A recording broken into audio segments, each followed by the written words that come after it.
Sarah Mitchell thought she had everything figured out. Her husband of 37 years had passed, and she'd walked into a Minneapolis funeral home expecting to pay around $6,000 for a simple service. Nothing fancy, just a basic ceremony to honor the man she loved. 2 hours later, she walked out with a bill for $15,000. How does that even happen? Well, the funeral director had some suggestions. Embalming was essential for viewing, even though Sarah explicitly said she didn't want one. The basic casket she'd chosen somehow wasn't available, but they had this lovely upgraded model for $3,000 more. Mandatory, of course. Sarah's story isn't unique. This exact scenario plays out thousands of times every single day across America. A grieving family walks in vulnerable and overwhelmed and walks out financially devastated. The funeral industry pulls in $20 billion annually, and a huge chunk of that comes from families who never saw these charges coming. Think about it. When you're planning a funeral, you're not exactly in a state of mind to haggle. You're not going to storm out and shop around because the casket costs more than your car. You're grieving. You're exhausted. And funeral directors know this. They're counting on it. The widow who expected to pay for a simple goodbye suddenly owes more than she makes in 3 months. The adult children trying to honor their father's wishes find themselves splitting a bill that could fund a college semester. The families who saved for years watch those savings evaporate in a single afternoon. But how is this even possible? How can an industry operate with this level of pricing manipulation when people are at their most vulnerable? And industry practices specifically designed to maximize profit when people are least able to fight back. Think about the last major purchase you made. Your car, maybe, or a new phone. You probably spent weeks researching, comparing prices, reading reviews. You might have visited multiple stores, negotiated, walked away to think it over. That's normal consumer behavior. Now imagine making that same financial decision while you're in shock, sleep deprived, and dealing with the worst day of your life. That's exactly the state funeral homes need you in. Behavioral economists have studied this phenomenon extensively, and grief creates what they call the perfect irrational consumer state. Dr. Joshua Slocum from the Funeral Consumers Alliance has documented exactly how funeral directors exploit this vulnerability. Families who would normally spend months researching a major purchase are making decisions worth thousands of dollars in 24 to 48 hours. The manipulation is subtle but devastating. Funeral directors use loaded emotional language. You're not buying a box, you're honoring your loved one. They create artificial time pressure, claiming certain services are required immediately. They present expensive options as the dignified choice, implying that anything less means you don't truly care about the deceased.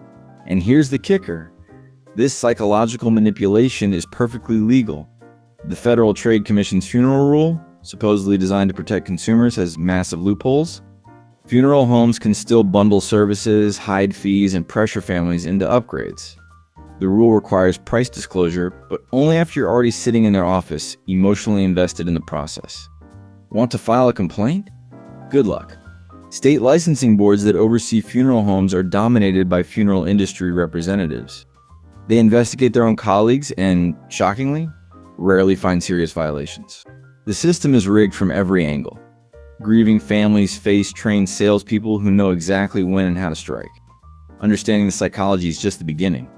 The real manipulation happens through a series of seemingly innocent industry practices. Here's where things get really infuriating. By law, every funeral home must provide you with something called a general price list. Sounds helpful, right? Consumer protection in action? Wrong. These price lists are deliberately designed to confuse you. ARP investigators spent months comparing funeral home pricing across major cities, and what they found was staggering. Identical services varied by up to 400% between funeral homes in the same city. But here's the real problem. Most places made true comparison shopping impossible through their pricing structure. Instead of clear, itemized pricing, funeral homes love package deals. The traditional service package for $8,000. What's included? Good luck figuring that out. The basic service fee, facility use, staff coordination, maybe embalming, possibly the hearse. It's all bundled together so you can't tell what individual services actually cost. Want just a direct cremation? Well, there's still that $2,000 basic service fee that's completely non-declinable. This covers the funeral director's professional services, which apparently includes breathing in your general direction. Some funeral homes load these mandatory fees with thousands in charges you can't opt out of, even for the simplest arrangements. Then there are cash advance items. Third-party services like flowers, obituary notices, or death certificate. Funeral homes mark these up, sometimes doubling the actual cost. They'll charge you $60 for death certificates that cost the state $12 to produce. The pricing shell game works because you're not thinking clearly enough to demand itemized breakdowns or shop around. You see a package price and assume it's reasonable. You don't realize that basic service fee could buy you a decent used car. But the pricing games are just the surface level. The real money is made through emotional manipulation during the arrangement conference. The arrangement room is where funeral homes make their real money. This is the moment when grieving families, already overwhelmed and exhausted, sit down with a trained sales professional who has one job: maximize that bill. Former funeral director Jennifer Park revealed to Consumer Reports exactly how this works. Staff training includes specific scripts designed to exploit grief. "This is the last thing you'll ever do for your mother" is the classic line used to pressure casket upgrades. Can't afford the premium model? Well, what kind of child are you? The playbook starts with something called the decoy effect. Funeral directors will first show you the most expensive caskets, the $8,000 mahogany masterpiece with golden handles. Then they'll present the mid-range option at $4,000. Suddenly, that seems reasonable by comparison. You'd never spend $4,000 on a wooden box under normal circumstances, but grief isn't normal circumstances. The guilt-based selling gets even more manipulative. Choosing cremation instead of burial? Your father always said he was afraid of fire. Want the basic service package? Most families feel their loved one deserves more than the minimum. Every cheaper option is presented as somehow dishonoring the deceased person's memory. Then comes the urgency pressure. Slots at the cemetery are filling up fast. The flowers need to be ordered right away for the best selection. Embalming is presented as required immediately, even when you're planning cremation in 2 days. None of these time pressures are real. They're sales tactics designed to prevent you from thinking clearly or shopping around. Reports from former industry insiders reveal that funeral directors receive bonuses for selling upgrades. The more they can convince you to spend above the basic package, the more money they personally make off your tragedy. These tactics work because they exploit not just grief, but also a lack of knowledge about what's actually required by law versus what's simply profitable. Here's the most outrageous part. Funeral directors have been lying to grieving families about basic legal requirements for decades and getting away with it. The biggest lie? That embalming is required by law. Funeral homes across the country tell families every single day that they legally must embalm their loved one before burial or viewing. This is complete nonsense. Not one state in America requires embalming for immediate burial or cremation. Not one. The truth is simple. Embalming is purely cosmetic. It temporarily preserves the body for viewing, nothing more. If you're having a closed casket service or cremating within a few days, embalming provides zero benefit. But funeral homes charge $500 to $800 for this unnecessary procedure, often presenting it as legally mandatory. The Federal Trade Commission has been fighting this lie for years. They've hit major funeral chains with massive fines for misrepresenting embalming requirements. Service Corporation International, the largest funeral company in America, paid a $1.3 million settlement in 2020 specifically for telling families that embalming was required when it wasn't. Think about how twisted this is. Your loved one dies, you're in shock, and the funeral director looks you in the eye and says embalming is legally required. You're not going to argue with what sounds like a legal mandate. You're certainly not going to whip out your phone and fact-check funeral law while you're grieving. But that's exactly what they're counting on. The embalming deception works because families trust funeral directors to tell them the truth about legal requirements. Instead, they're being systematically lied to in order to pad the bill with an expensive, unnecessary procedure. The embalming myth is just one example of how the industry has created false requirements. The scope of these practices becomes clear when you follow the money.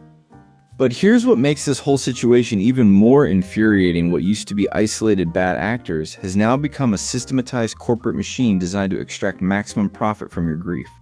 3 companies now control over 40% of all funeral homes in America. Service Corporation International, Carriage Services, and Stonemore Partners have bought up thousands of independent funeral homes, turning local family businesses into profit-maximizing corporate operations. And the numbers tell the whole story. Corporate-owned funeral homes charge an average of 47% more than independent ones for identical services. Why? Because corporate funeral chains don't just buy funeral homes, they buy the playbooks for manipulating grieving families, then standardize those techniques across hundreds of locations. Internal documents from Service Corporation International, revealed during litigation, showed the company set specific profit targets that required sales staff to upsell grieving families by exact dollar amounts. Sales managers received bonuses for hitting upgrade metrics. Corporate training materials literally included scripts for exploiting guilt and grief to drive higher revenue per family. Think about that for a second. Executives in boardrooms were calculating how much additional money they could extract from people planning their spouse's funeral. They turned manipulating the bereaved into a standardized corporate strategy. Private equity firms have figured out that funeral homes are recession-proof investments. People die regardless of economic conditions. So they're buying up funeral chains specifically to maximize returns, which means maximizing how much they can charge families during the worst moments of their lives. What started as individual funeral directors taking advantage of grieving customers has evolved into a corporate system designed to systematically exploit human vulnerability. Manipulation techniques that once varied by location are now taught in corporate training seminars and implemented across entire regional chains. Knowing how this system works is the first step to protecting yourself and your family from these predatory practices. The funeral industry banks on your ignorance and vulnerability, but knowledge is your strongest weapon against their tactics. You can protect yourself, but it requires planning ahead when you're thinking clearly, not when you're devastated by loss. First, pre-plan your arrangements or talk to family about theirs. Funeral homes lose their psychological advantage when you're not making decisions in crisis mode. You have time to research, compare prices, and spot their manipulation tactics. Remove the time pressure, and suddenly those urgent decisions become what they really are: sales pitches. Get itemized price lists from multiple funeral homes before you need them. Call around and request general price lists. They're required to provide them, even over the phone. Compare those mandatory basic service fees and watch how dramatically they vary. A funeral home charging $3,000 in required fees versus one charging $800 tells you everything about their business model. Understand your actual legal rights. Remember, embalming isn't required for immediate burial or cremation. Casket prices aren't regulated. You can buy caskets online for a fraction of funeral home prices, and they legally cannot refuse to use them or charge you handling fees. Most requirements they mention are purely profit centers. Consider alternatives they won't volunteer. Direct burial can cost under $3,000. Immediate cremation runs $800 to $1,500. Green burial options are growing nationwide and often cost significantly less than traditional services. These aren't lesser options. They're legitimate choices that bypass most industry markup. The Funeral Consumers Alliance provides state-by-state guides showing actual legal requirements and average costs. Their research reveals that basic burial arrangements average under $3,000 when you skip the unnecessary add-ons, not the $12,000 industry average loaded with manipulative upsells. Knowledge transforms you from victim to informed consumer. Plan ahead, know your rights, and suddenly their playbook falls apart. So here's your bottom line. The funeral industry has built a $20 billion empire by legally exploiting people at their most vulnerable moments. They use psychological manipulation, information asymmetry, and artificial time pressure to extract maximum profit from your grief.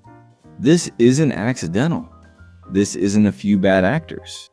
This is the business model. Understanding these tactics ahead of time is your only real protection. You can't fight back when you're sitting in that arrangement room exhausted and heartbroken with a trained salesperson using scripts designed to exploit your emotional state. But you can absolutely prepare now while you're thinking clearly. Other countries have figured this out. The UK implemented stronger consumer protections requiring transparent pricing and cooling off periods for funeral contracts. Australia mandated clear disclosure of what's actually required by law versus what's just profitable. These reforms work.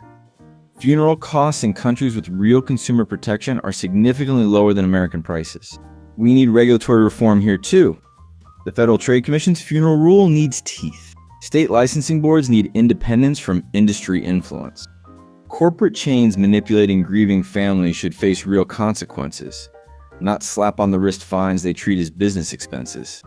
We can't wait for Washington to fix this broken system. Death is inevitable. Funeral industry exploitation isn't. Pre-plan your arrangements. Know your legal rights. Get multiple price quotes. Understand that most requirements are actually profit centers. Recognize their manipulation tactics so they can't work on you. The funeral industry counts on your ignorance and vulnerability. They profit from families who don't know they have choices, who believe the lies about legal requirements, who get pressured into decisions during their worst moments. Armed with this knowledge, you can ensure that your final act of love isn't exploited for corporate profit. You can honor your loved ones without funding an industry that preys on human grief. That's not just smart consumerism. That's basic human dignity.